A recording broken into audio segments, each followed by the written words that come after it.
Ya. Dititipin di bengkel tadi so.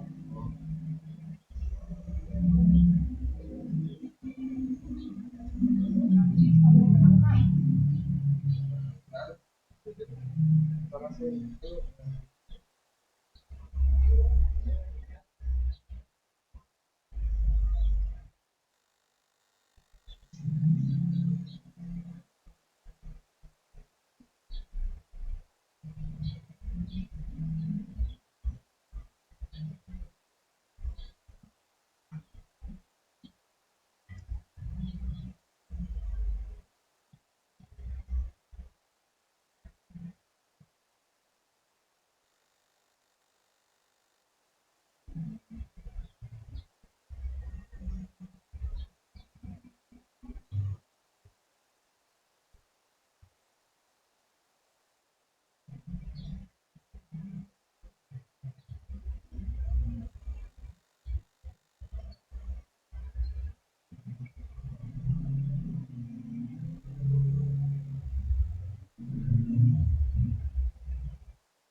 Oke, selamat pagi untuk adik-adik sekalian.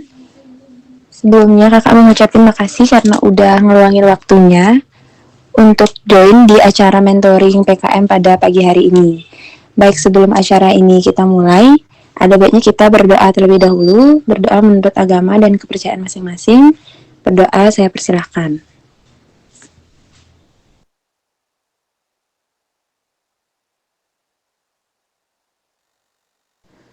Baik, berdoa dapat diakhiri. Sebelum acara ini dimulai, izinkan kakak memperkenalkan diri terlebih dahulu. Perkenalkan, nama kakak Intan dari Farmasi 19 dan sekarang dipercaya sebagai Kabit 1. Dan pada pagi hari ini, kita akan mengadakan mentoring PKM. Sebenarnya mentoring PKM ini kita adakan karena ada beberapa teman-teman kalian, baik itu adik-adik kelas kalian juga yang bertanya terkait dengan mekanisme PKM ini kayak gimana, terus cara pembuatannya gimana, dan lain-lain. Dan kakak rasa masih banyak yang bingung. Dan ternyata sebentar lagi kalian itu udah tanggal pengumpulan PKM, yaitu tanggal 8 Desember ini. Jadi kami dari bidang 1 menginisiasi adanya mentoring PKM ini. Pada pagi hari ini agendanya adalah yang pertama itu ada pemaparan materi sebentar aja. Setelah itu baru dilanjutkan dengan sesi diskusi dan tanya jawab. Pada pagi hari ini juga kakak nggak sendiri, kakak di sini bersama PJ kakak dari bidang 1, yaitu Rosa. Nanti setelah Rosa membawakan materi, setelah itu kalian bisa tanya jawab dan diskusi pada forum ini. Jadi nanti kalian aktif aja diskusi, santai aja di acaranya ini. Oke, untuk Kak Rosa, saya persilakan untuk memperkenalkan diri terlebih dahulu. Oke, makasih Intan. Selamat siang adik-adik. Sebelumnya perkenalkan Kakak Rosa selaku PJ PKM dari bidang 1 Hima Farma. Nah, di sini Kakak akan memaparkan materi tentang PKM RE karena kalian kan semester ini kenanya itu kan PKM RE. Mungkin bisa di slideshow, Tan. Kalian yang punya pertanyaan-pertanyaan seputar PKM RE ini bisa dah di list dulu, entar ditanyain di sesi diskusi biar nggak lupa entar mau nanya apa.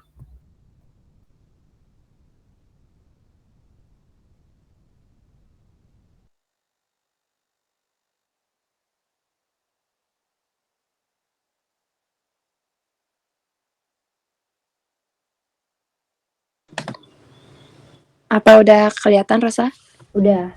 Oke, makasih Intan. Di sini kakak langsung aja untuk maparin materinya. Untuk yang akan kakak jelaskan nanti itu ada pengertian dari PKM RE, ketentuan-ketentuannya sesuai pedoman tahun 2022, dan contoh-contoh judul dari PKM RE yang udah dibawa oleh kating-kating sebelumnya. Next. Nah, mungkin beberapa dari kalian ini tahun lalu itu udah ada yang pernah ikut PKM RE, entah ikut dari cutting atau ikut sama teman dari prodi lain. Tapi pasti aja ada yang belum pernah tahu apa sih PKM RE itu. Nah, jadi PKM RE ini tuh salah satu jenis dari PKM yang fokus pada fenomena ilmiah. Biasanya itu dikaitin dengan ilmu-ilmu fisika, kimia, dan biologi kayak gitu. Nah, ilmu-ilmu farmasi itu kan masuk ke dalam ilmu-ilmu saintek kayak gitu. Nah, untuk luaran dari PKM RE ini ada 3, yaitu laporan kemajuan, laporan akhir, dan artikel ilmiah. Nah, asal kalian tahu, nanti PKM RE ini kalau kalian lolos pendanaan kan dapat duit tuh. Nah, kalian bisa melaksanain penelitian dari PKM RE. Nah, nanti kan ada laporan dari PKM RE-nya. Nah, hasil-hasil penelitian ini, hasil-hasil penelitian PKM RE-nya, kalian bisa jadiin publikasi. Jadi itu benefit dari PKM RE.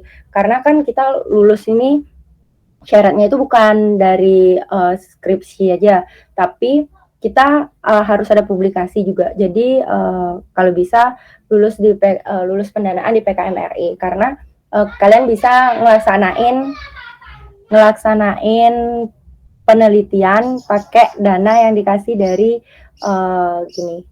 Simbal Mawanya. Terus PKM RE ini juga sebenarnya bentuk implementasi dari mata kuliah metodologi penelitian. Kalian kan semester berapa ya? Semester sebelumnya itu udah pernah dapat mata kuliah metodologi penelitian. Nah, PKMRE ini mirip-mirip kayak tugas yang kalian buat di Metopen. Jadi sebenarnya kalian bisa ambil topik dari sana kayak gitu. Cuman nanti formatnya aja yang beda. Kalau di Metopen itu kan pakai format tugas akhir ya. Di sini kan kita mengacu pada pedoman PKM. Tapi sebenarnya topiknya itu sama kayak gitu. Penelitian-penelitian kayak gitu. Next.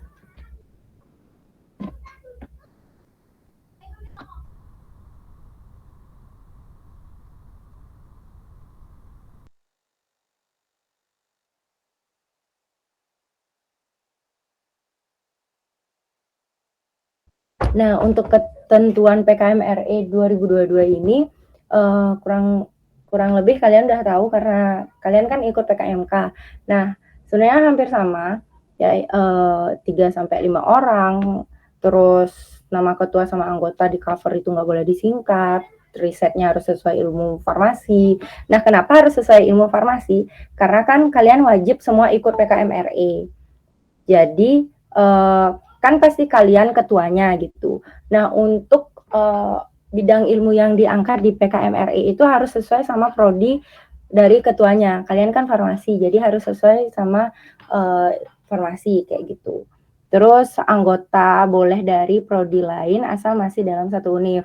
Ini sebenarnya poin plus kalau kalian bisa manfaatin ilmu-ilmu lain di PKM, itu akan menjadi poin plus untuk kalian lolos ke Sinbelmawa kayak gitu.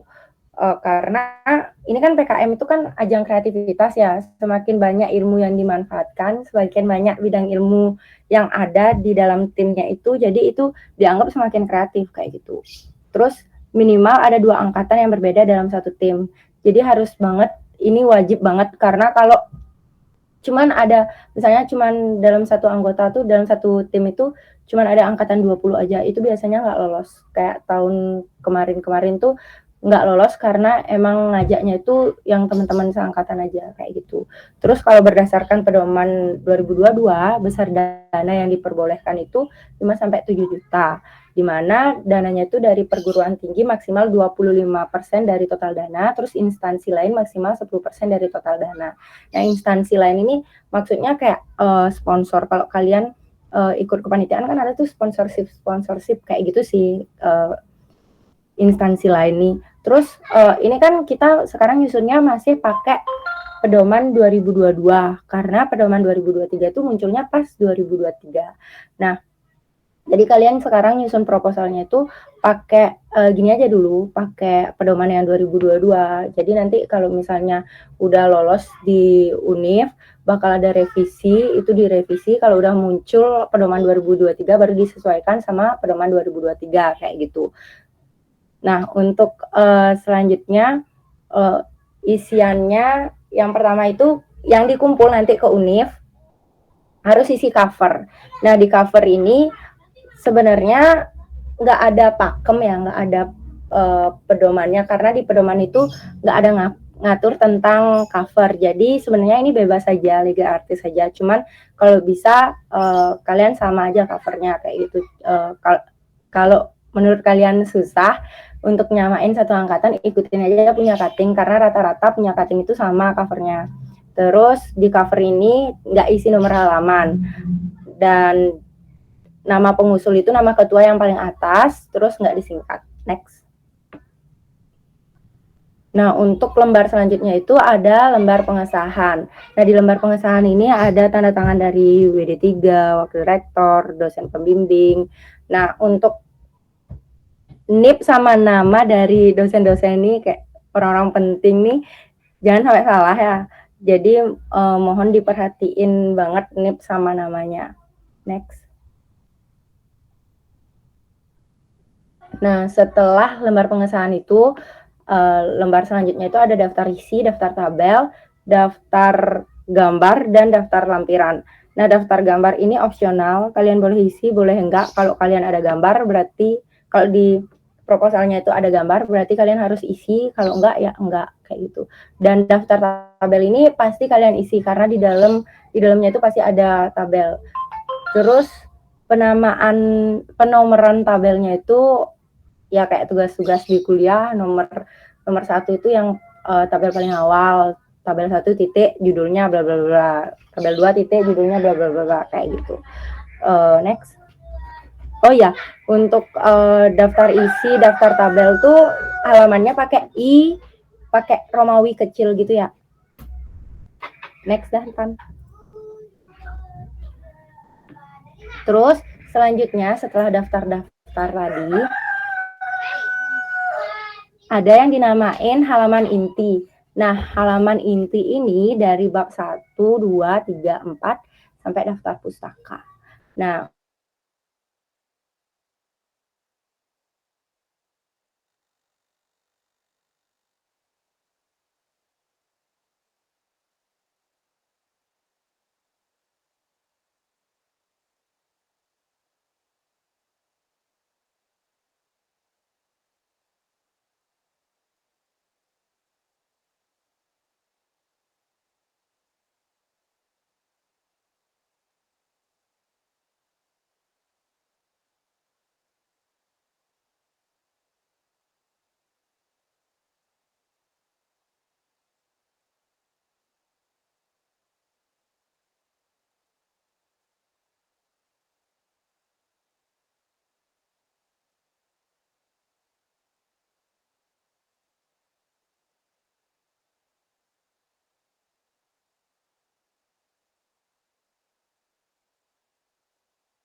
tes. Suaraku udah kedengeran belum? Udah, Ras.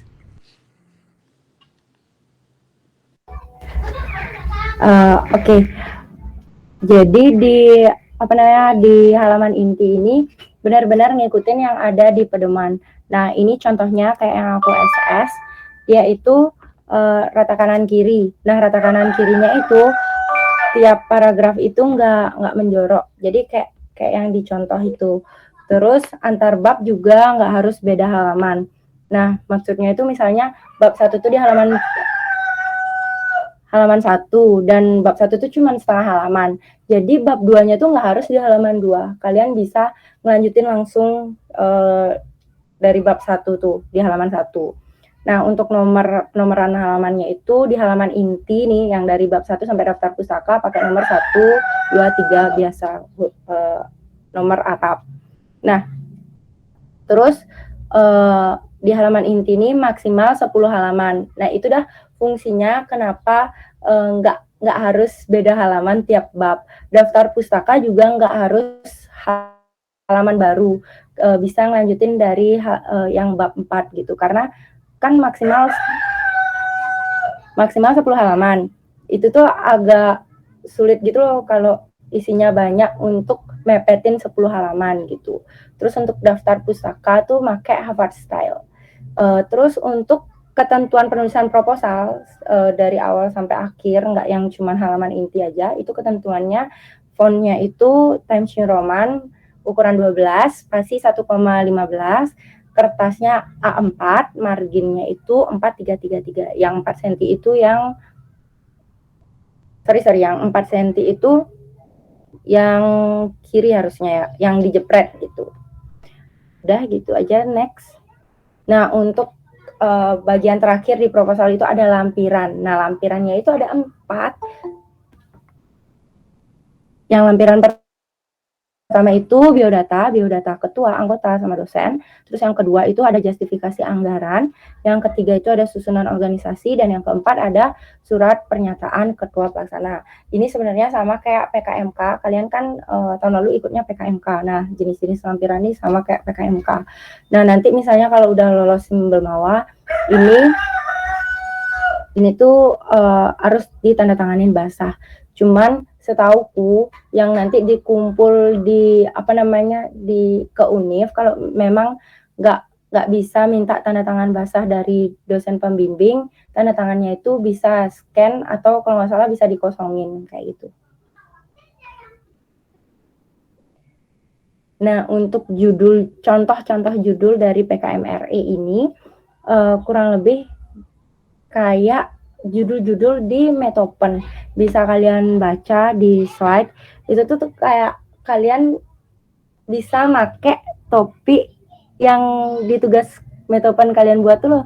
Tugas Metopen kan individu. Kalian bisa kok jadiin itu sebagai judul PKMRE kalian kalau emang kalian anggap tugas Metopen kalian tuh bagus. Judulnya unik, topiknya unik gitu. Kalian bisa lanjutin ke PKMRE.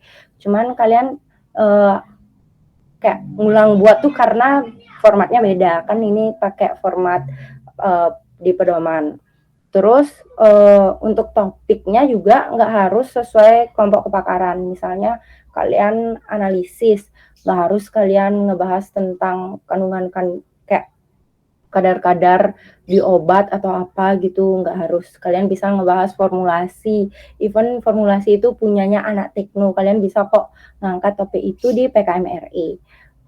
Terus juga aku saranin banget karena di PKMRE ini benar-benar bisa dimanfaatin untuk publikasi kalian sebaiknya diskusi sama dosen pembimbing, karena siapa tahu dosen pembimbing mau ngasih topik, bahkan mau ngasih judul.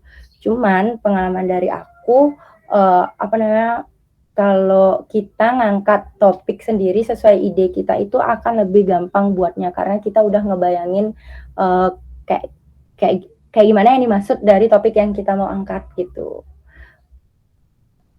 Next. Udah, itu aja materi yang aku sampaikan. Sekian dari aku kembaliin ke Intan.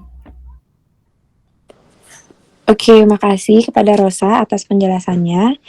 Untuk sesi selanjutnya adalah sesi diskusi dan tanya jawab kepada teman-teman dari angkatan 20. Kalau ada yang punya pertanyaan, bisa nanti on mic atau ajukan di kolom chat.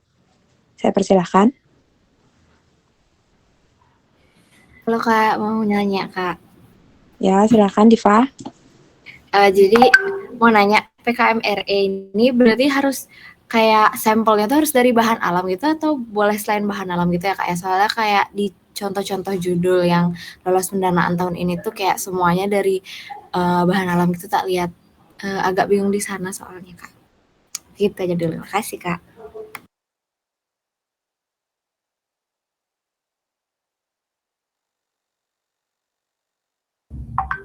Oke, mungkin aku izin jawab ya. Sebenarnya sampelnya itu nggak harus dari bahan alam, cuman kan kalau pakai bahan alam itu, kalau menurutku sendiri itu akan lebih kreatif karena memanfaatkan bahan yang ada di alam kan. Terus kalau yang aku dengar nih dari teman-teman, karena kan beberapa dosen kita tuh jadi reviewer PKM di Univ. Nah, biasanya yang dilolosin itu yang ada sangkut pautnya sama usade gitu. Sedangkan usade itu kan dari bahan alam. Usade Bali itu kan dari bahan alam. Nah, itu kayak lebih dianggap lebih bermanfaat gitu loh. Cuman balik lagi ke topik yang mau kalian angkat. Apakah topiknya itu bisa untuk bahan alam atau enggak, kayak gitu sih. Jatuhnya enggak harus sih, cuman kalau memanfaatkan bahan-bahan yang ada di alam itu kan lebih gimana ya, urgensinya itu lebih dapat kayak gitu.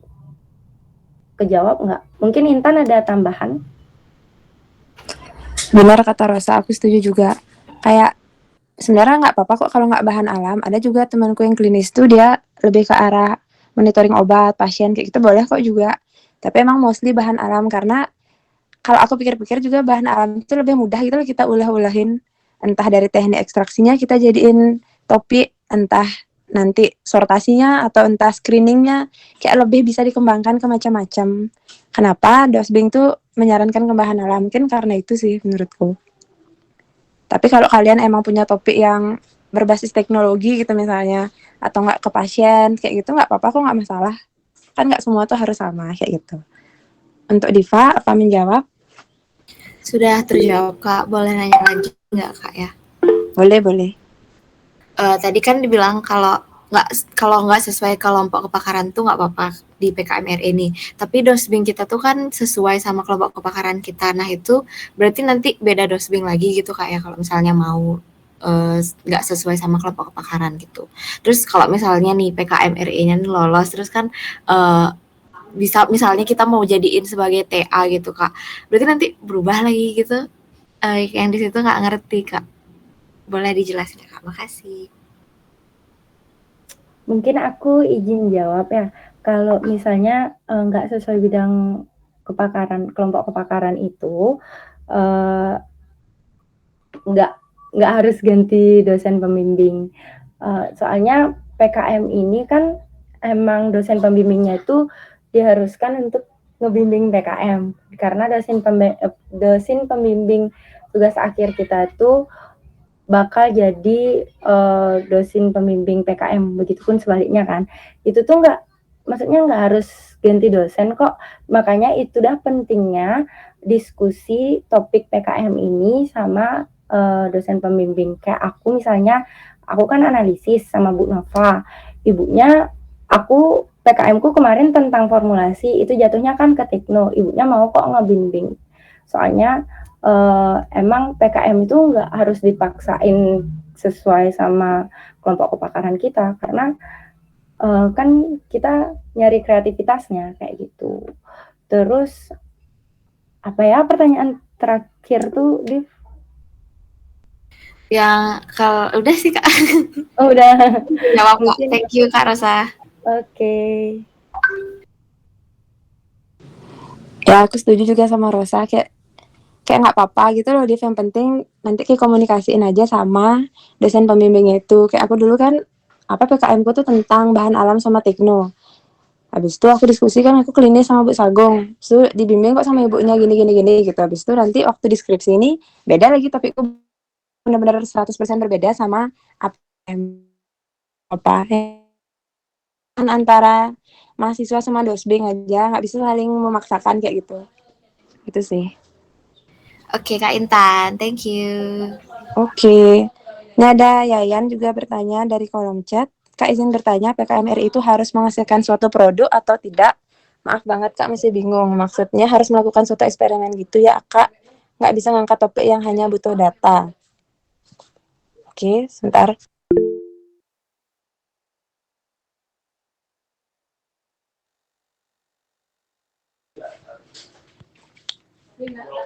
Suatu produk.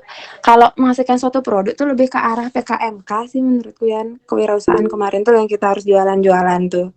Kalau sekarang nih yang kita hasilkan itu adalah kayak data gitu. Tapi kalian tuh emang boleh eksperimen, boleh enggak kayak gitu. Kalau misalnya contoh yang aku bilang tadi itu misalnya dia klinis kan, tapi dia tuh tentang kayak ke rumah sakit gitu. Kan dia nggak harus eksperimen, tapi dia ke sana nyari data kayak gitu. Kakak tingkatku yang lama juga ada, dia tuh tentang terapi terapi apa gitu pokoknya di rumah sakit jiwa di Bangli. Ke sana dia nyari data. Kayak gimana aja kalian ngerjain suatu penelitian kayak gitu. Kalau penelitiannya berbasis eksperimental lab, kalian ke lab. Kalau berbasis kuesioner, kalian buat kuesioner. Kayak gitu. Kalau dari Rosa, apa ada yang mau ditambahin? Nggak tahan, udah pas jawabannya. Thank you. Oke, dari Yayan, apa ada yang mau ditanya lagi?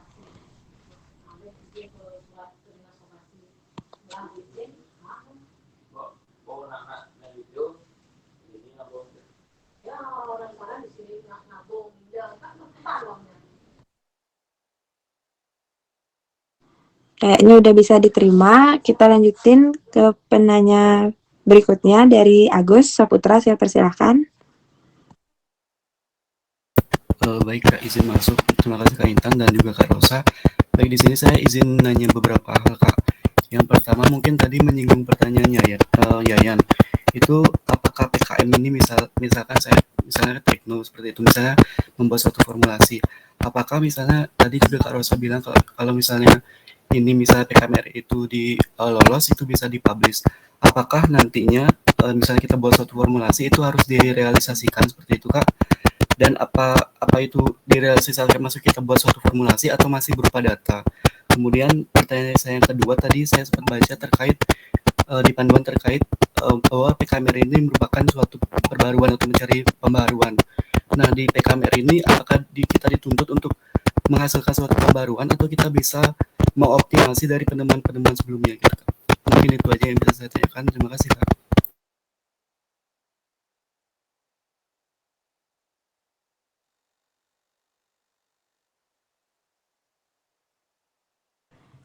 Maaf Agus, tadi agak gini, kerebak-kerebak suaranya. Intinya yang pertama itu adalah apakah kita tuh sampai menghasilkan suatu hal gitu ya, apa gimana? Coba bisa diulang Agus. Maaf Kak, apakah suara saya jelas Kak? Sekarang udah agak jelas, tapi ada kerebak-kerebak dikit. Oh benar Kak.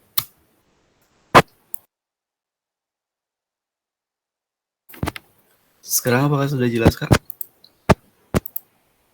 Ya, bisa udah lebih jelas. Jadi yang pertama itu mungkin kalau misalnya kita bikin suatu formulasi itu apakah kita harus merealisasikan formulasi tersebut. Kemudian yang kedua itu terkait pembaharuan Kak. Apa kita dituntut di PKMR ini untuk menghasilkan suatu pembaharuan seperti itu. Apakah boleh kita misal mengoptimasi dari penemuan-penemuan atau penelitian-penelitian sebelumnya seperti itu Kak.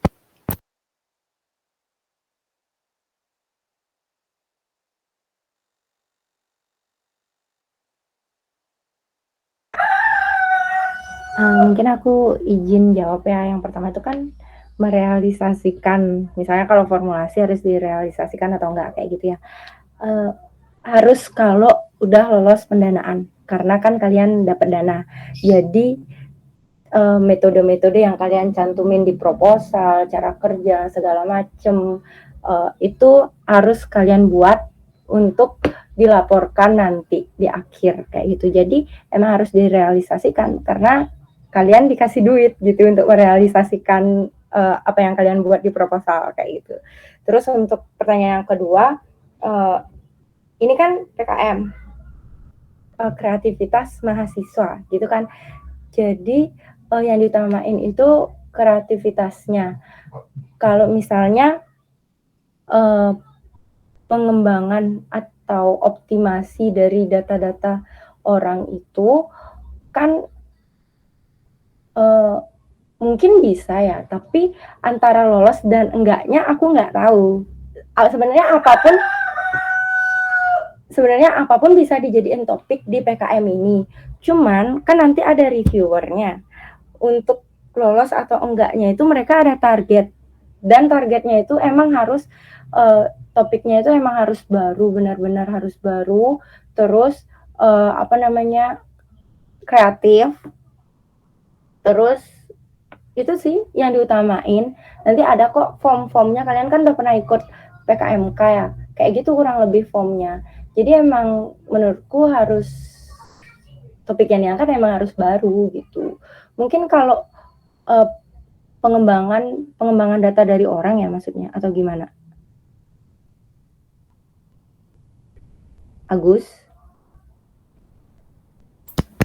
Ya izin masuk.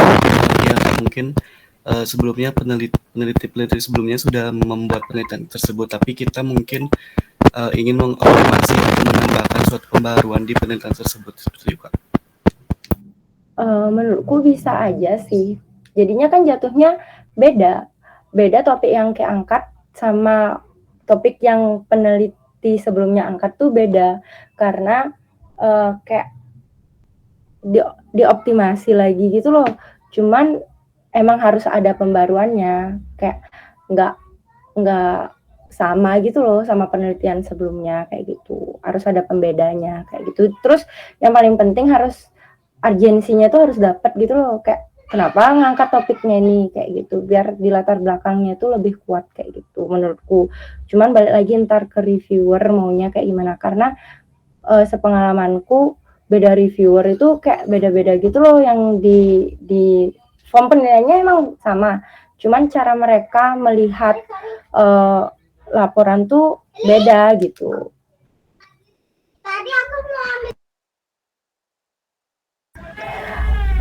Mungkin Intan ada tambahan? Oke, benar kata Rosa. Untuk yang pertama, apa harus direalisasikan? Jawabannya adalah harus kalau lolos. Dulu pengalaman aku lolos pendanaan tuh emang kalian tuh per hari itu ada targetnya. Kalian buat logbook nih. Hari ini misalnya ekstraksi X gitu. Buat deh tuh gimana metodenya, terus foto-fotonya pun harus ada tuh kayak gitu. Even kalian nyiapin bahan pun harus ada foto-fotonya. Jadi emang harus direalisasikan. Maka dari sekarang buatlah suatu karya yang sekiranya kalian bisa realisasikan dengan mudah. Itu lo kebayang kan, oh ini kayaknya misalnya nih ekstraksi X, oh ini kayaknya aku akan ekstraksi di lab ini, metodenya ini, terus misalnya pakai bunga gemitir gitu, oh bunga gemitir aku tahu dagangnya di sini gini, kayak kalian harus udah membayangkan kira-kira gimana caranya kalian melaksanakan itu kalau lolos kayak gitu. Anggap aja udah lolos sekarang kayak gitu. Jangan topik yang terlalu misalnya keren banget tapi ternyata baru dilihat alat itu cuma ada di Amerika gitu dan kalian harus beli berapa US dollar. Kan mahal ya, habis jadinya uangnya kalian, kayak nggak ada, kurang bijak lah memilih topik yang kayak gitu. Itu jawabannya pertama, harus direalisasikan. Untuk yang kedua, apakah boleh data baru atau data yang udah ada? Yang lebih baik sih yang baru, penelitian yang baru, tapi kalau optimasi dari orang lain tuh boleh juga. Nanti kalian tuh tonjolkan aja di judul kalian. Misalnya nih, kalian optimasi gininya misalnya metodenya ya. Jadi tunjolkan di judul kalian kayak optimasi metode gini-gini. Jadi kayak reviewer tuh tahu, oh ini yang baru tuh di optimasinya. Dan benar juga kata Rosa, searjan apa sih sampai kalian harus melakukan optimasi itu? Apa ada mutasi, misalnya ada mutasi sebelumnya gini-gini, maka harus dioptimasi. Itu arjan apa? Itu arjan namanya. Tapi kalau cuma sekadar pengen optimasi aja kayaknya kurang berpeluang untuk lolos sih. Itu kalau menurutku. Nomor 1 tuh tetap urgensi yang pertama. Itu kira-kira bisa diterima, Agus? Oke. Tadi ada yang angkat tangan lagi, Julio, saya persilahkan. Terima kasih Kak atas kesempatannya. Di sini saya izin bertanya Kak, dua pertanyaan. Yang pertama, semisal kita ketika menyusun proposal itu sudah selesai, misalnya sudah selesai, terus tuh dapat lolos, sistem kali lolos seperti itu Kak. Nah, ketika udah lolos misalkan seperti itu, nantinya itu ada perubahan metode karena suatu atau lain hal, misalkan seperti itu Kak ya. Misalkan karena misalkan metode yang pertama kita rencanakan itu ternyata nggak bisa, atau mungkin ada permasalahan yang menuntut kita untuk mengganti metodenya itu bagaimana? Selanjutnya, pertanyaan kedua, misalkan penelitiannya kita itu tidak berbasis ke lab. Maksud saya di sini itu kita tidak melakukan penelitian secara eksperimen yang ada di lab. Jadi lebih ke penelitian yang ada di lapangan, misalkan penelitian yang klinis, misalkan seperti itu Kak, lebih ke komunitas.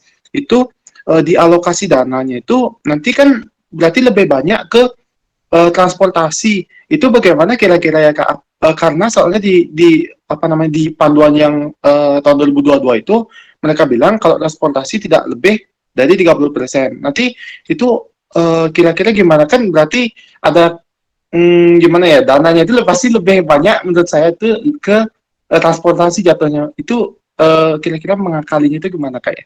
Itu untuk yang kedua. Terima kasih Kak. Oke, makasih Julio atas pertanyaannya. Aku izin jawab ya. Yang pertama, apakah apabila ada perubahan metode itu nggak apa-apa? Jawabannya adalah nggak apa-apa. Sepengalamanku dulu kalau Astungkara lolos tuh ya, kalau lolos, misalnya kayak kemarin kan aku buat salep luka dari pegangan sama sirih tuh ya. Terus di proposal tuh kan aku udah cantumin nih A, B, C, D, E gitu, bahan-bahannya sama formulasinya. Tapi ternyata pas aku buat, ternyata aneh banget hasil salepnya itu. Jadi pasta.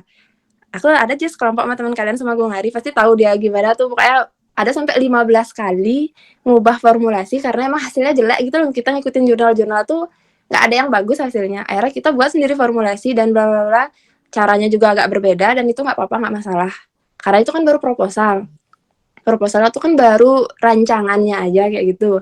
Jadi ketika selama pelaksanaannya ada perubahan pun tidak masalah, asalkan dicantumkan nanti di logbook. Nanti kalian wajib tuh buat logbook harian tuh kalian ngapain aja. Sekian persen progres kalian setiap harinya. Itu tuh wajib ada foto-foto dan di sana kasih ada penjelasan. Kalau misalnya ada perubahan metode atau perubahan apapun tuh nggak apa-apa. Asalkan jangan sampai merubah intinya. Misalnya kayak aku buat kan salep luka dari kombinasi pegagan dan sirih. Yang aku ubah-ubah tuh adalah gininya jumlah-jumlah bahannya itu tuh berubah. Tapi jangan sampai yang berubah tuh sirihnya atau pegagan itu kamu hilangin, itu jangan sampai kayak gitu. Tetap pada gini awal, tapi dalam proses itu boleh ada perubahan tipis-tipis kayak gitu. Sama pun juga kalau misalnya yang klinis nih misalnya, dia kuesioner ke kayak kakak tingkatku tuh kuesioner ke rumah sakit jiwa gitu. Kuesioner sama rumah sakit jiwanya itu jangan berubah topiknya, kan latar belakangnya semua pasti berubah kalau itu berubah total. Nanti di dalam itu selama perjalanan misalnya kayak menemukan kesulitan misalnya, awalnya mungkin respondennya tuh ada kriteria inklusinya apa, eksklusinya apa, tapi ternyata selama perjalanan tuh di rumah sakit jiwa X itu nggak ada yang kayak gitu, nggak apa-apa kok kalau itu berubah, yang penting intinya itu jangan berubah. Itu yang pertama. Terus yang terkait dananya, emang kalau misalnya penelitian kalian tuh nggak eksperimental, emang dikit dapat dana. Kayak kemana ulah-ulahin emang dikit pasti dapat dana. Kayak dulu tuh misalnya aku eksperimental, aku dapat 8 juta. Sementara kakak tingkat kita yang klinis itu cuma dapat bisa 3 juta aja, 4 juta aja, karena emang nggak bisa diulah-ulahin, emang karena dikit tuh emang transportasi aja dia yang isi, jadinya yang lainnya tuh nggak isi karena emang nggak ngelap kayak gitu. Jadi gede-gedein di dana transportasinya jadinya mau nggak mau Julio, karena emang nggak ada ngelap kayak gitu. Kira-kira kalau dari Rosa ada yang mau ditambahin? Mungkin dari dananya itu ya, emang susah banget nih mikirin dana nih. Even topiknya itu ngarah ke eksperimental, itu tuh juga susah. Nah, kalau yang apa namanya, misalnya kayak yang agak-agak klinis gitu, yang non eksperimental gitu, topik yang mau kamu angkat, mungkin dananya itu karena ada aturan 20%, cuman 20% untuk transportasi, mungkin bisa aja diakal-akalin. Mungkin keperluannya cuman untuk transportasi aja kan. Nanti disusun aja gitu loh, kalian perlu dananya itu berapa. Nah, dari total dananya itu, semuanya itu dihitung aja 20%-nya. Misalnya dana transportasinya itu lebih dari 20%. Lebih dari 20%-nya itu tambah-tambahin aja di dana-dana yang lain yang selain transportasi gitu loh. Jadi emang kayak gitu soalnya aturannya. Jadi apalagi dana ini riskan banget. Dana ini bisa bikin kalian nggak lolos kalau emang nggak pas, kalau emang dianggap nggak wajar gitu loh dananya. Jadi emang harus benar-benar dipikirin matang-matang dananya.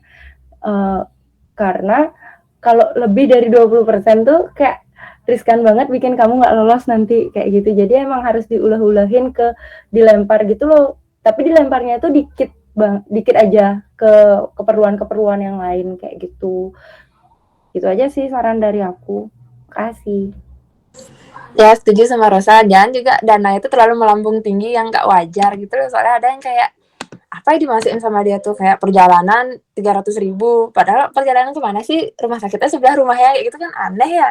Yang kayak gitu nggak ada lolos biasanya, yang terlalu nggak masuk akal dananya kayak gitu. Untuk Julio ada yang masih ingin ditanyakan?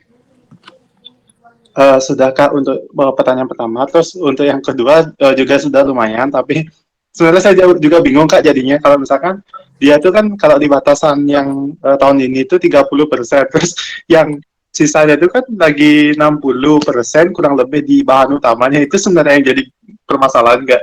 Ketika saya mau lempar dia ke dana utama tuh di 60% tuh, itu apa yang saya masukin itu sebenarnya Kak? Iya sih, lumayan gini jadinya. Ribet jadinya ya, maksudnya kayak kemana masukin biar banyak dapat uang, ya, nyatanya apa emang yang saya beli untuk 60%-nya itu. Bisa sih mungkin masker medis kayak gitu masukin kan, siapa tahu kamu apa kuesioner, kalau kuesioner kan ke rumah orang pakai masker mungkin. Masker. Biaya publikasi itu juga ingat masukin, soalnya kalau lolos tuh wajib publikasi Oh iya Kak. kayak gitu. Oh iya, di biaya publikasinya itu yang bisa dimahalin. Aku kemarin ngulah-ngulahin di biaya publikasi, karena kan emang biaya publikasi itu tiap tempat publikasi beda-beda gitu. Jadi kita bisa ngulah-ngulahin di sana. Terus juga setauku nih, kuota itu bisa dimasukin kok, kayak pulsa-pulsa yang kayak gitu tuh. Kan apalagi kalau pakai kuesioner kan, itu kan perlu kuota kayak gitu sih. Jadi kamu susun aja dulu perlunya apa aja sih selain biaya transportasi gitu, baru bisa ngulah-ngulahin. Kayak gitu sih saran dari kita. Baik Kak, sudah bisa menjawab. Terima kasih Kak. Oke, semangat Julio. Oke, selanjutnya dari Yunita Liani, saya persilakan. Oke Kak, terima kasih sebelumnya. Jadi mungkin saya nanya terkait klinisnya Kak, klinis yang eksperimental. Nah kan kemarin kalau nggak salah itu dapat ngelihat punya kakak tingkat itu yang terkait ada yang uji crude ekstraknya atau ada yang membuat sediaan dari ekstrak suatu tanaman gitu. Nah kira-kira pengalaman dari PKM-nya kakak kemarin yang lolos sampai di konversi itu kira-kira ada penilaian lebih nggak Kak ya terkait misalkan dia cuman uji efektivitas ekstrak metanol ini atau uji efektivitas salep dari ekstrak tanaman ini gitu Kak. Terima kasih Kak.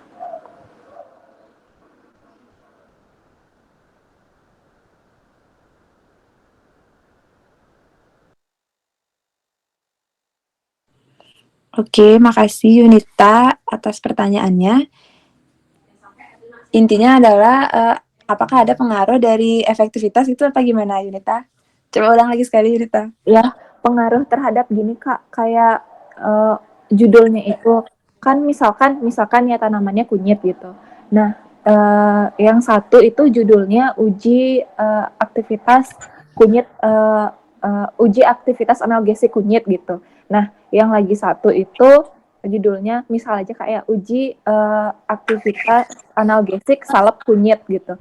Nah, itu tuh kan yang satu itu kan make crude ekstraknya, yang lagi satu itu make salepnya. Kira-kira di PKM-nya kakak-kakak kemarin itu ada gini nggak ya kayak penilaian lebih gitu ketika kita menggunakan produk itu lebih penilaian lebih tinggi gitu daripada ketimbang menggunakan crude ekstraknya aja gitu. Sebenarnya nggak terlalu berpengaruh kayak gitu. Balik lagi tadi juga Rosa udah bilang kayak yang mana sih yang lebih penting, tergantung kalian nyusun latar belakang nih, misalnya sama-sama satu salep pegagan, satu crude ekstrak pegagan, kan sama aja ya. Terus kalian lihat sekarang latar belakangnya apa. Misalnya masyarakat itu menggunakan salep tuh kayak lebih mudah diaplikasikan ke luka gitu, misalnya lebih mudah diaplikasikan ke luka, jelas yang salep lebih menang. Tapi kalau ternyata nggak isi acara nyobain ke luka dan melihat mana yang lebih mudah dilakukan, yang crude ekstrak menang gitu loh. Jadi tergantung apa tujuan kalian buat penelitiannya itu, baru kita bisa tahu mana yang lebih bagus bentuk sediaannya. Kayak gitu. Mungkin dari Rosa bisa menambahkan? Iya benar kali yang dibilang sama Intan. Jadi balik lagi, yang mana sih lebih urgent untuk diteliti gitu? Apakah sampelnya, apakah ekstraknya dari tumbuhannya yang lebih urgent untuk diteliti atau dari salepnya yang lebih urgent gitu loh. Jadi di PKM ini kayak kita juga nyari tahu di kalangan masyarakat tuh butuh hasil yang kayak gimana sih? Apakah dia lebih butuh hasil, lebih perlu hasil misalnya kayak penetapan kadar atau apa gitu, penetapan kadar di ekstraknya atau penetapan kadar di salepnya. Di masyarakat tuh lebih diperluin yang mana sih, kayak gitu loh jatuhnya. Jadi kayak lebih urgent yang mana kayak gitu. Jadi sebenarnya kalau ditanya mana lebih urgent tuh kalian harus menangin di latar belakang gitu loh. Kalian harus benar-benar pintar buat latar belakangnya biar kelihatan penelitian kalian tuh benar-benar harus banget dilakuin kayak gitu. Jadi itu sebenarnya yang bikin poin plus untuk lolos kayak gitu. Terus dari reviewer juga nilai yang mana benar kata Intan, yang mana lebih bisa direalisasikan gitu. Jadi jatuhnya kayak mungkin misal urgent banget tapi nggak bisa direalisasikan gitu. Maksudnya kayak emang perlu banget diteliti tapi ternyata di kalangan masyarakat tuh kayak masih belum awam gitu. Jadi banyak banget sebenarnya bukan dari segi sampelnya yang diperhatiin dari dalam menentukan lolos nggak lolos gitu loh. Jadi dari segi urgent atau enggak, yang kayak gitu kreatif atau enggak, unik atau enggak topik yang kalian angkat gitu sih sebenarnya. Jadi bukan dari jenis sampelnya, entah dia ekstrak dari tumbuhannya, ekstrak kentalnya, salepnya, gelnya, bukan dari sananya sih. Kayak misalnya kamu mau buat salep, misalnya kamu mau neliti salep, tapi salep yang kamu buat.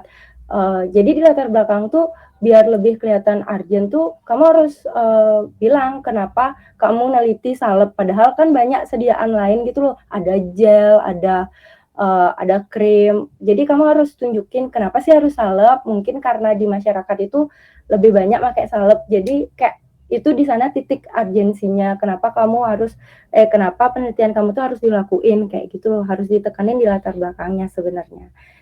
Bisa nggak menjawab pertanyaannya? Bisa Kak, bisa banget. Terima kasih Kakak, Kak jawabannya. Oke, selamat.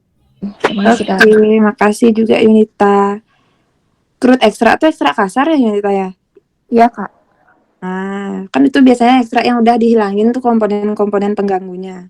Kalau misalnya selama ini ternyata nih setelah kamu riset, ternyata peneliti itu lumayan kesulitan dengan adanya pengganggu di ekstrak-ekstrak yang selama ini mereka peneliti. Makanya itu urgent untuk diangkat crude ekstrak. Ambil crude ekstrak selain lebih mudah, nggak usah sampai buat produk, itu juga lebih diperlukan oleh peneliti gitu. Tapi sekarang kalau kamu lingkupnya ke masyarakat, emang crude ekstrak tuh bisa gampang dipakai masyarakat, pasti kan susah, lebih gampang digunakan jadi salep. Nah, jadi tergantung target pasar juga yang kamu mau cari atau mau kamu untungkan kayak gitu sih. Tambahan lagi dikit aja. Ya Kak, terima kasih Kak jawabannya. Oke, selanjutnya silakan Gung Ari. Baik Kak Intan, terima kasih atas kesempatannya Kak. Jadi saya mau izin tanya juga terkait dana. Di sini kan kemarin sempat baca tentang aturan dari PKMRE-nya itu di bagian rancangan anggaran biaya itu ada dibilang untuk pembelian alat bahan yang pembelian dari alat bahan itu nggak boleh lebih dari 1 juta untuk per item, tapi misalkan di dalam proposal yang kita buat itu ternyata ada item yang misalkan sampai harganya 3 juta, itu sebaiknya itu kita tulisnya tuh dikurang-kurangin atau gimana ya Kak sebaiknya?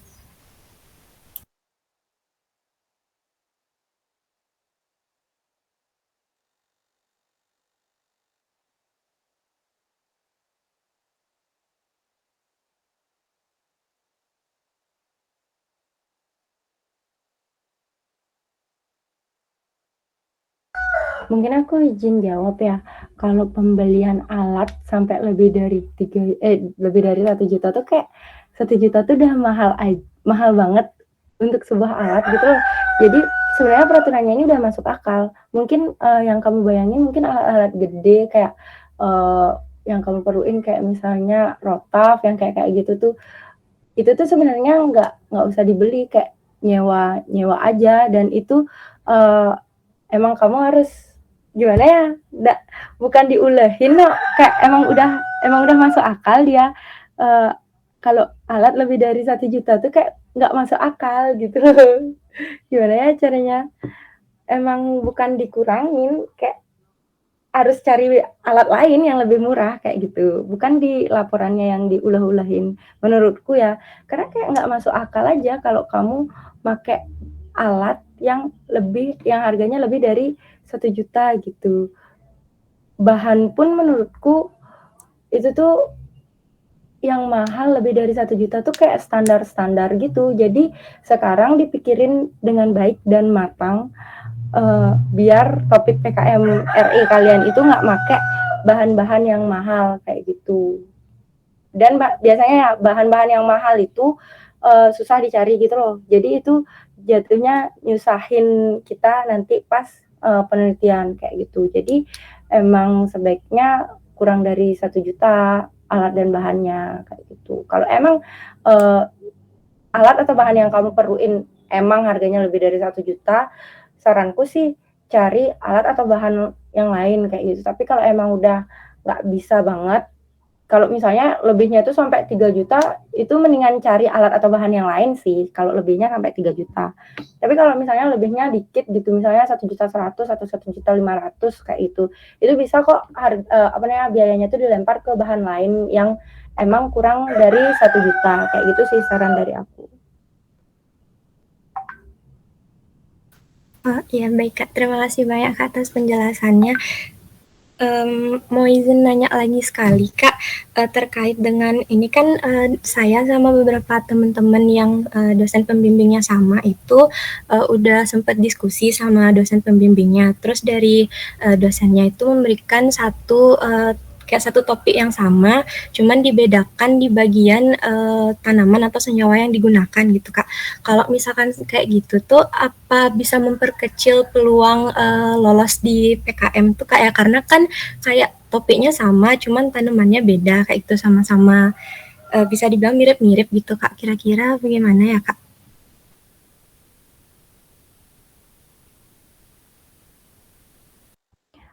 Kalau menurutku sih memperkecil atau enggak itu relevan ya. Kalau misalnya topiknya emang sama, cuman pembedanya di tanaman, mungkin judul kalian tuh jangan disamain persis, jangan dibedain pas bagian nama tanamannya aja. Pasti titik kritis tiap tanaman itu kan beda-beda, tiap sampel, tiap tanaman, tiap senyawa itu kan pasti beda-beda kan titik kritisnya. Jadi saranku judul kalian tuh bedain gitu. Kayak jangan kalimat di judulnya itu sama persis, yang ngebedain cuman tanaman atau senyawanya doang, jangan kayak gitu. Jadi kan otomatis nanti yang nge-review tuh ngelihat kayak, ih kenapa nih kok sama cuman tanamannya aja yang beda kayak gitu loh. Sedangkan kalau kalian mau neliti tanaman atau senyawa yang beda tuh titik kritisnya itu bakal beda gitu. Jadi saranku buat judul tuh jangan disamain kayak gitu sih. Ya Kak, makasih banyak Kak Rosa penjelasannya. Mungkin dari Intan ada tambahan nggak? Tes. Ya aku sama juga kayak Rosa. Tadi aku dengar sedikit di telepon sama Adit, no. Dari Gongari, apakah bisa diterima atau ada mau ditanyain lagi? Sudah jelas Kak, makasih banyak Kak Intan, Kak Rosa. Oke. Untuk teman-teman yang lain, apa ada yang mau ditanyakan? Mungkin ada yang bingung atau ada yang udah dapat topik, terus mau diskusi. Di sini nanya-nanya boleh.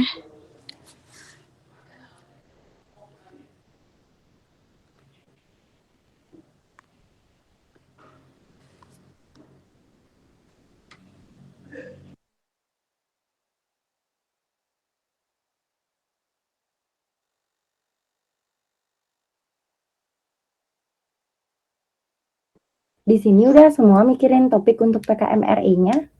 Atau ada yang belum?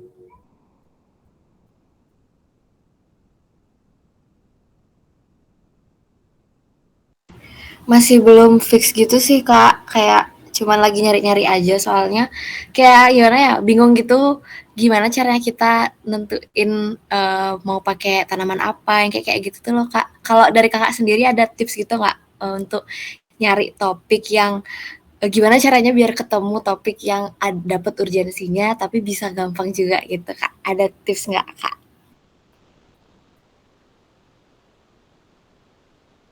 Jujur Li, tidak ada tips and trick ya, karena emang susah mikirin ide. Diva sama siapa aja gininya dosen pembimbingnya? Pak Gung Dewantara. Bapaknya nggak ngasih topik ya? Nggak. Oh, sangat.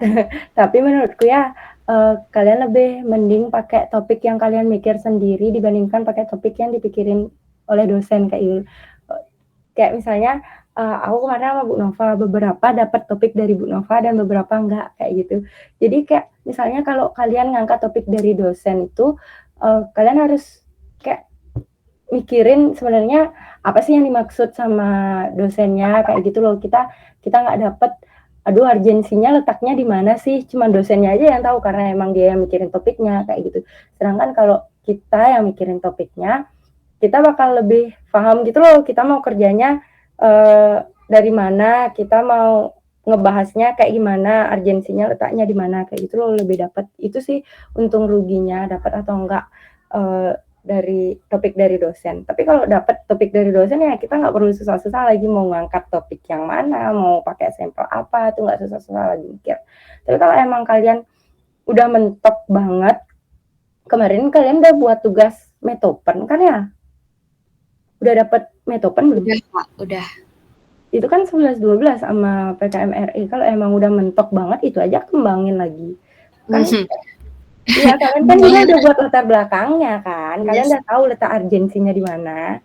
Jadi kayak itu aja kembangin lagi atau enggak mungkin kalian ngelihat kok rasanya punya aku jelek banget deh, belum ketemu letak urgensinya. Kalian kan tahu kurang-kurangnya itu di mana gitu loh. Kayak setelah kalian buat 3 bab di metopen itu, kalian tahu kurangnya itu di mana letaknya tuh. Mungkin kurangnya itu di sampel karena sampelnya susah dicari atau kayak gimana. Kalian bisa ubah di sampelnya kayak gitu. Tapi almost pembahasannya itu mirip-mirip sama metopen kayak gitu loh. Jadi kalian lebih gampang buatnya. Terus juga salah satu tips and trick dalam memilih bahan. Pilih bahan yang emang benar-benar gampang dicari. Kayak gitu loh, yang kayak benar-benar ada di kebun-kebun orang, kalian ketemu di jalan kayak gitu loh. Itu benar-benar mempermudah. Kayak misalnya kalian ngeliat keluar jendela terus ada jeruk Bali, kalian bisa langsung pakai itu. Terus cari dah kalau aku sih dulu tuh mikir kayak itu. Terus kalian cari dah sebenarnya di kulit jeruk Bali ini isinya apa gitu. Terus kandungan senyawanya itu bisa dimanfaatin untuk apa. Jadi kayak kalian sebelum nentuin topik tuh memang kalian harus studi literatur dulu dan menghayal dulu. Kayak gitu sih. Oke deh Kak, makasih banyak Kak Rosa. Oke. Menghayal dulu Kak. Iya. Benar tuh emang harus kayak menghayal gitu no. Harus duduk dulu bengong lu apa ya kira-kira yang penting di sekitar kita kayak gitu emang. Terus juga misalnya kalian suka buat apa gitu di laboratorium, suka buat salep, angkat salep kayak gitu. Sekiranya yang kalian akan ke depannya tuh fun gitu loh ngerjain.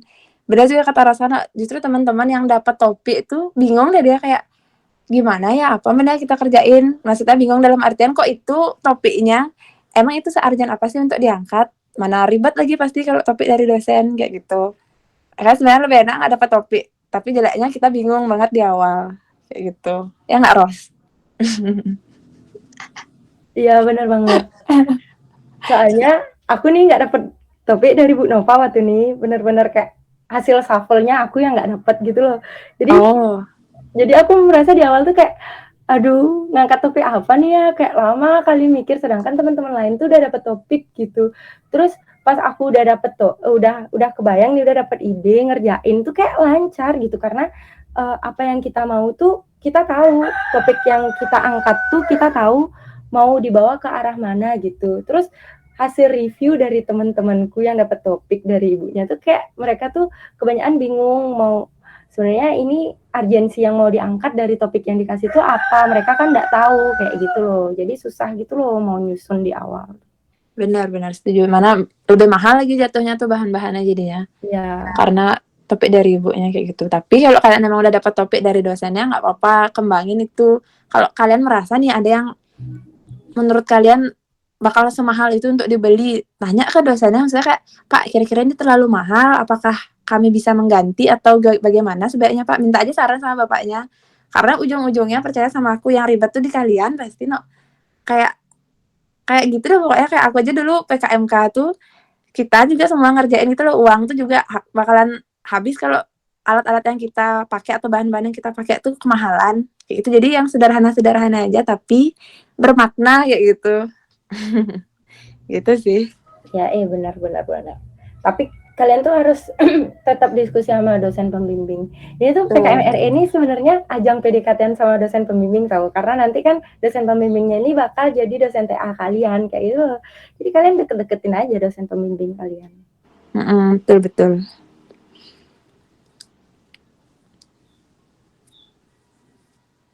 Ingat juga nyusun sebelum tanggal 8 ya, saat tanggal 8 itu kan udah dikumpul tuh kolektif. Biasanya kan sebelum itu lah kita ngumpul dulu di BEM, habis itu baru BEM-nya ngumpul tanggal 8 kayak gitu. Pokoknya semangat aja, apa aja ada di otak aja tuang-tuangin aja. Siapa tahu kan lolos kan, karena emang random banget yang lolos sama yang nggak lolos tuh. Iya benar random banget karena reviewernya itu kan beda-beda. Jadi kayak reviewer 1 sama reviewer 2 itu beda pendapat gitu loh. Misalnya reviewer 1 nganggep topik A itu kreatif banget, unik banget, tapi ternyata reviewer 2 itu nganggep biasa aja topiknya tuh kayak gitu. Jadi kayak sebenarnya kalian perlu usaha emang buat PKM-nya ini, cuman lebih banyak dari keberuntungan datangnya lolos nggak lolos tuh kayak gitu. Oh ya Kak, mau nanya lagi sekali, kan di akun Simbel Mawa tuh ada tuh hasilnya, hasil gini PKM kita yang kemarin. Terus itu kan kayak ada poin-poinnya gitu, berarti yang lolos nih kayak poinnya tuh lebih besar gitu ya dari kita, jatuhnya kayak gitu ya Kak? Mungkin ya. Mungkin kayak gitu dengan kata lain. Iya, soalnya emang ada poin-poinnya gitu kemarin aku lihat. Oke deh Kak, makasih banyak Kak. Makasih banyak Kak Rosa, makasih banyak Kak Intan. Oke. Sebenarnya bingung juga kenapa tahun kemarin tuh kita sama sekali nggak ada yang lolos dari farmasi tuh loh. Banyak ada dosen-dosen tuh kayak kenapa nggak ada yang lolos, padahal kan ya bagus-bagus lah punya kita, punya aku, punya angkatanku, punya kalian gitu loh, maksudnya bagus-bagus semua gitu loh. Aku lihat-lihat waktu aku ngumpulin juga kayak ayang-ayang gitu loh judulnya, tapi kita nggak ada yang lolos. Itu tuh masih menjadi pertanyaan sebenarnya di kita di jurusan, apa mungkin di formatnya atau di mananya. Makanya kalian sekarang ini nyusun di tahun ini tuh benar-benar perhatiin formatnya ya. Karena sekarang belum keluar yang 2023, 2022 lu ikutin. Kalau misalnya udah keluar tahun depan tuh perhatiin banget formatnya, jangan sampai lewat sekecil apapun tuh bisa bikin nggak lolos ternyata. Gitu katanya sih. Tapi belum tahu kita sebenarnya letak kesalahannya di mana yang tahun kemarin. Kayak gitu. Tapi berjuang aja. Iya, nanti juga kan ada meet sama pihak USCC-nya. Kalian apa aja ada yang di unek-unek kalian yang kalian masih bingung, tanyain aja langsung. Karena hal sekecil apapun bisa bikin kalian nggak lolos ntar di pendanaan kayak gitu. Jadi pas meet sama USCC-nya, nanti tanya-tanyain aja guys. Karena takutnya ntar selesai meet terus, aduh jadinya gimana nih? Jadinya kayak masih ada pertanyaan yang belum kejawab gitu loh. Walaupun kelihatannya agak cerewet kalau nanya-nanya terus, tapi itu demi kepentingan kalian kayak gitu. Benar. Oh ya, di angkatan 20 nih siapa dosen, siapa sekretarisnya? Ada sekretaris apa nggak di angkatan kalian?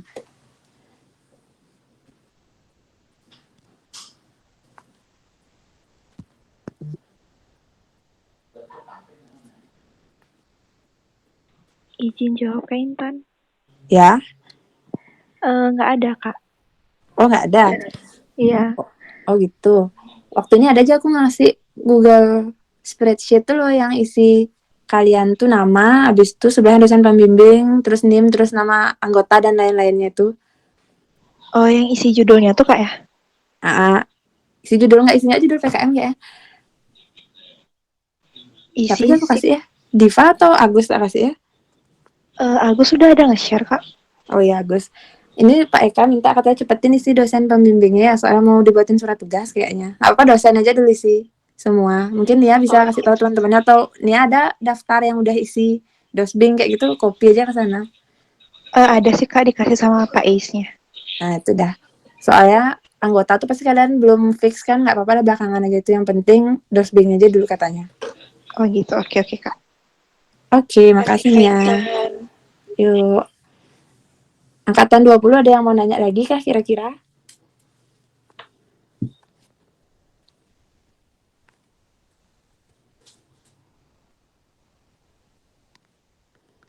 Mohon izin Kak Intan. Ya. Maaf Kak, mungkin ini kayak agak spesifik. Kayak mau nanya Kak, diskusi sama Bu Sagung itu kapan ya Kak bisa kita mulai? Kayak soalnya kalau kita sempet beberapa kali tuh nanya-nanya mau ngajak Bu Sagung diskusi itu kayak ibunya tuh rada tidak tidak tidak merespon gitu loh Kak. Tiba-tiba topik lain lah dah lagi diomongin sama saya gitu Kak. Jadi kayak bingung mau, dan kita juga belum belum kepikiran gitu loh Kak mau ngambil kita semua di satu bimbingannya Bu Sagung tuh kayak bingung mau ngambil apa, dan apakah setelah kita punya draft baru kita boleh ngajak Bu Sagung diskusi atau gimana ya Kak kira-kira? Kalian sama Bu Sagung berberapa aja, Yayan? Berlima kalau nggak salah Kak. Oh gitu. Bu Sagung tuh emang lagi sibuk banget nih. Akhir-akhir ini emang lagi kayak banyak kali kegiatan. Nih aku aja draftku skripsi 123, bab 123 aja belum direvisi. Makanya emang harus nunggu ibunya free dulu. Emang sama Bu Sagung emang sibuk banget tuh yang pertama. Terus yang kedua, ibunya nggak pernah ngasih topik PKM. Ibunya nggak suka ngasih topik PKM. Apalagi ibunya kan pembina PKM tuh di Univ sama di Nasional tuh salah satu reviewer juga ibunya. Jadi ibunya bilang kayak ini, kalau misalnya idenya dari saya, bukan aja namanya program kreativitas mahasiswa namanya digituin. Makanya kalau saranku, waktu itu aku bawa ideku, nanti ibunya deh yang nambahin kira-kira poin mana yang aku agak lemah judulnya. Tadi tambah-tambahin aja sama dia, kayak, oh metodemu nih kurang ini. Coba tambahin metode yang ini. Nanti pasti direvisi dari karya yang udah kalian buat. Kayak gitu sih saranku. Jangan benar-benar kosong-kosongan minta ide itu dimarah pasti. Kayak gitu. Ya, berarti kita siapin dulu draft kita ya Kak Intan ya. Baru ngajak kira-kira gimana gitu. Ya, siapin draftnya kalian dari kalian. Kayak Ya, gitu. makasih. Oke. Teman-teman yang lain ada yang mau bertanya lagi kah?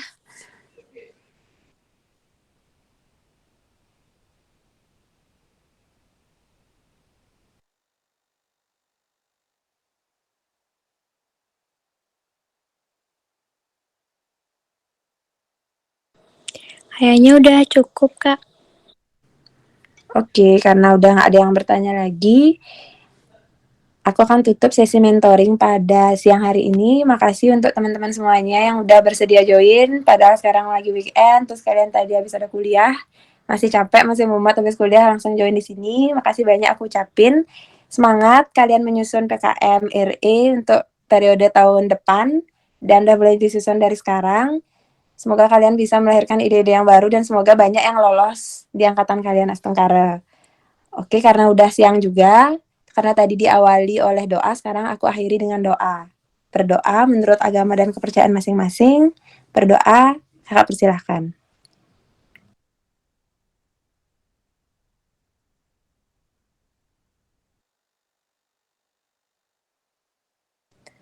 Oke, berdoa dapat diakhiri. Terima kasih kembali atas kehadirannya. Aku minta maaf, aku dan Rosa. Minta maaf kalau tadi ada kata-kata yang kurang berkenan atau misalnya penjelasannya kurang lengkap, kurang jelas, kurang to the point. Boleh tanya aja langsung ke kita atau ke teman-temanku di Angkatan 19 yang kalian kenal. Sekian dari kami. Terima kasih. Teman-teman bisa live ini ya. Makasih Kak Rosa. Oke. Thank you Kak Intan, thank you Kak Rosa. Terima kasih semua, semangat buat PKM.